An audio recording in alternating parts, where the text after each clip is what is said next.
जेकॾहिं हारी पोखी दुआ अगर उन बूटे के उन्हें जो ही जानवर पटी दुआ तो जानवर के लक्षण से देर न कंदो छो जो हुन जी मेहनत थला रब फरमाए तो ऐवान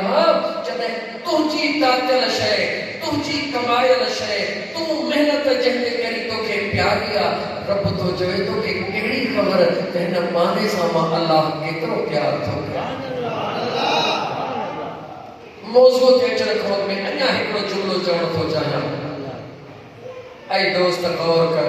हिकिड़ो काबतुल्लाह उहो आहे जेको मके में आहे हिकिड़ो काबो उहो आहे जेको मके में आहे को माउ जो लाल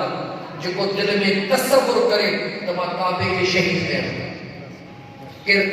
करण त परे जी ॻाल्हि आहे केरु तसव्वुर करे सघे थो दोस्तो त मां काबे खे शहीद कयां या काबे खे नुक़सान पहुचायां। इन